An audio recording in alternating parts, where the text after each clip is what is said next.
Assalamualaikum warahmatullahi wabarakatuh. Pertama kali, terima kasih kepada Bapak Dr. Syafri Arlis, SKMMKOM, selaku dosen mata kuliah Digital Forensik yang telah memberikan kami kesempatan untuk presentasi mengenai tools forensik digital yaitu Chain. Jadi kita akan mempelajari fungsi utama penggunaan masing-masing alat, mulai dari sistem operasi hingga algoritma hash. Baik, di sini perkenalkan saya pribadi dengan Pangeran Maulana Abista. Saya Muhammad Tegar Surya Hendrata. Saya Dani Chandra. Saya Muhammad Arif Afiansa. Dan saya Firman Chandra. Presentasi ini akan membahas beberapa alat yang digunakan dalam forensik digital. Kita akan mempelajari fungsi utama dan keunggulan masing-masing alat, mulai dari sistem operasi hingga algoritma HANDS. Yang pertama itu adalah Chain. Chain adalah sistem operasi berbasis Linux yang dirancang untuk keperluan forensik komputer, dilengkapi dengan berbagai alat software untuk analisis data temuan di komputer atau perangkat digital lainnya. Fungsi utama dari Chain ini adalah menyediakan alat forensik yang bisa kita gunakan oleh para penyidik untuk memeriksa dan menganalisis perangkat digital dengan cara yang aman dan terpercaya. Sedangkan kelebihannya itu adalah bersifat gratis, open source, dan memiliki berbagai tools forensik di dalamnya. Berikutnya itu adalah Gamager atau mengambil salinan bit for bit. Gamager adalah alat forensik berbasis Linux yang digunakan untuk membuat salinan bit for bit dari media penyimpanan seperti hard drive atau flash drive. Yang pertama itu adalah proses imaging. Proses ini disebut dengan imaging, dan salinan ini penting untuk memastikan bahwa data tidak berubah atau rusak selama proses pemeriksaan. Dan fungsi utama dari Gamager ini adalah membuat salinan identik dari media penyimpanan untuk dianalisis tanpa mengubah data asli. Sedangkan keunggulannya adalah menjamin integritas data yang dikopi dan memastikan bukti forensik tetap utuh. Yang berikutnya itu adalah imaging file atau salinan identik perangkat. Imaging file adalah proses membuat salinan bit for bit dari seluruh isi perangkat penyimpanan seperti hard disk dan flash disk. Tujuannya itu adalah untuk mendapatkan salinan identik dari data yang ada tanpa mengubah atau merusak data asli di perangkat. Sedangkan fungsi utama dari imaging file ini adalah membuat salinan persis dari perangkat penyimpanan untuk dianalisis lebih lanjut. Dan keunggulan dari imaging file ini adalah menjaga integritas data dan memungkinkan penyelidikan lebih lanjut tanpa merusak bukti asli. Yang berikutnya itu adalah acquiring image atau mengambil salinan data. Acquiring image adalah langkah dalam proses forensik digital di mana data perangkat penyimpanan, misalnya itu adalah USB, diambil atau disalin ke dalam bentuk image. Sedangkan fungsi utamanya adalah mengambil salinan dari perangkat penyimpanan untuk dianalisis lebih lanjut tanpa mengubah data asli. Sedangkan keunggulannya adalah menghindari perubahan atau kerusakan pada bukti asli. Berikutnya itu adalah MD5 atau algoritma HANDS untuk verifikasi. MD5 ini adalah algoritma kriptografi yang digunakan untuk menghasil hands view atau fingerprint digital dari sebuah file. Yang berikutnya itu adalah hands file atau menjamin keaslian dan integritas. Hands file ini adalah nilai unik yang dihasilkan dari algoritma hands seperti MD5, SH1 atau SH256 yang berfungsi untuk mewakili konten file dalam bentuk string, pendek, dan unik. Sedangkan fungsi dari hands file ini adalah membandingkan hands file untuk verifikasi integritasnya. Dan keunggulannya itu adalah membantu dalam verifikasi data dengan cara yang cepat dan efisien. Baiklah, selanjutnya saya akan menemukan cara penggunaan Oracle VirtualBox Manager. Sebelum itu, kita harus mendownload Oracle VirtualBox di Chrome kalian. Seperti yang kita lihat, dapat kita buka di www.kainilive.net. Kita akan memilih Chain 13.0. Nah, sekarang kita berada pada halaman VirtualBox yang telah saya download. Di sini kita akan memilih Chain 13.0. Lalu kita akan menekan setting. Nah, pada menu setting kita akan mengklik menu USB. Nah, sebelumnya kita menggunakan flash disk bermerek Kingdom. Di bagian USB kita memilih USB 2.0 OHC plus EHC controller. Lalu klik tambah di sini. Selanjutnya kita pilih flash disk yang kita input tadi. Nah, di sini kita langsung saja oke. Baiklah, di sini saya akan melanjutkan demo yang telah disampaikan teman saya tadi. Langsung saja kita masuk ke VirtualBox dengan mengklik tombol Start.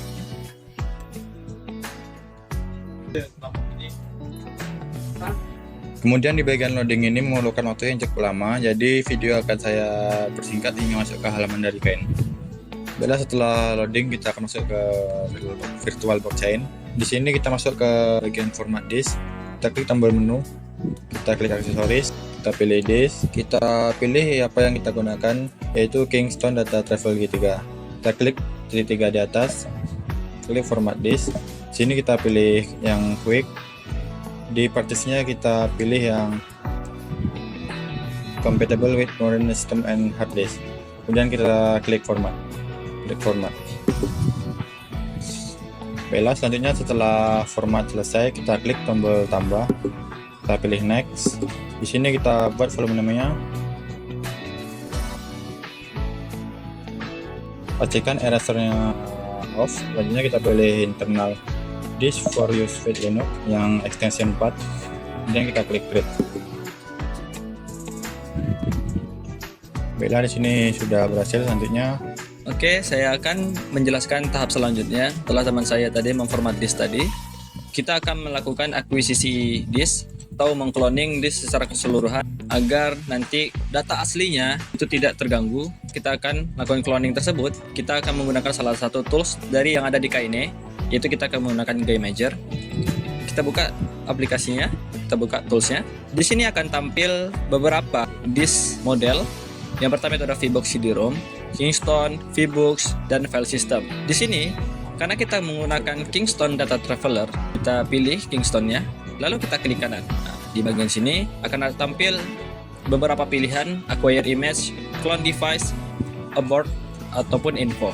Di sini karena kita akan melakukan akuisisi image, maka kita akan memilih acquire image. Akan tampil menu baru, yaitu adalah untuk membuat case number-nya.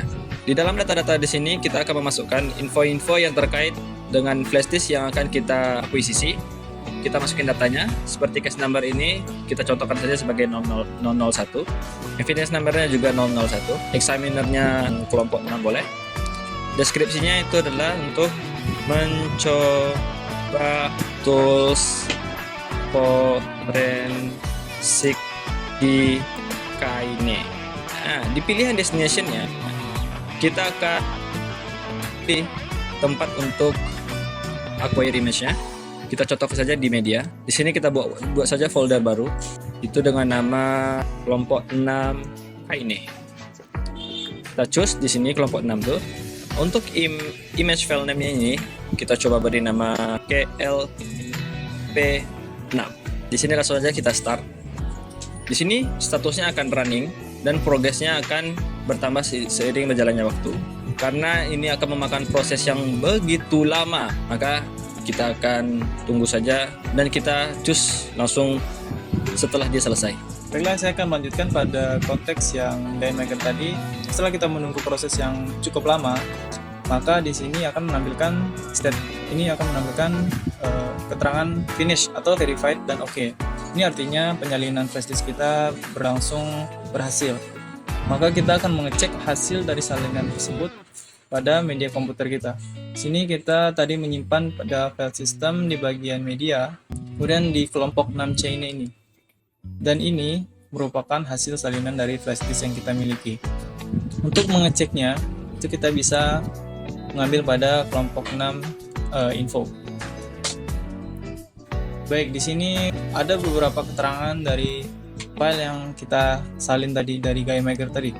Kemudian di sini ada menampilkan version, kemudian dan yang paling harus kita cek yaitu adalah di bagian MD5 hash.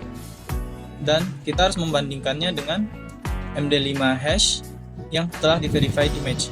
Ini berarti jika MD5 hash ini dan MD5 hash verified image ini sama, itu berarti yang pertama integritas datanya terjaga. Jadi file image yang kita miliki ini tidak mengalami perubahan, kerusakan atau modifikasi sejak pertama kali dibuat atau diambil. Kemungkinan yang kedua, tidak adanya korupsi data. Jadi selama proses transfer atau penyimpanan dan penyalinan file itu tidak mengalami kerusakan akibat error. Dan yang ketiga itu autentikasi sukses. Itu berarti file tersebut itu dapat dipercaya sebagai salinan asli karena MD5-nya sesuai dengan yang diverifikasi dari sumber yang terpercaya. Dan yang keempat itu validitas digital. Jadi dalam konteks forensik digital seperti Kaine ini menunjukkan bahwa file image forensik yang berformat .E001 adalah representasi autentik dari perangkat sumber tanpa adanya manipulasi. Hal ini penting untuk menjaga validitas sebagai bukti hukum. Baiklah, mungkin sekian pada materi chain bukti forensik yang menggali atau menyalin sebuah flash disk menjadi salinan yang akan dilakukan penggalian terhadap bukti tersebut. Sebetulnya banyak tools yang bisa digunakan untuk menggali file yang telah dihapus ini. Bisa menggunakan autopsi langsung, bisa menggunakan Photorec, kemudian bisa menggunakan the sleuth kit. Karena materi yang terbatas dan waktu yang singkat, kami tidak bisa membahas satu persatu karena materi chain ini sangat banyak dan akan memakan waktu yang cukup banyak juga. Jadi kami batasi materi ini sampai pembacaan MD5 hash dan MD5 hash yang telah diverifikasi. Cukup sekian yang bisa kami sampaikan untuk materi chain pada kali ini. Baiklah, dengan penyampaian materi terakhir yang saya sampaikan, maka berakhir pula materi chain kelompok kami. Dengan ini, saya menutup presentasi kami. Kurang lebihnya mohon maaf. Wassalamualaikum warahmatullahi wabarakatuh.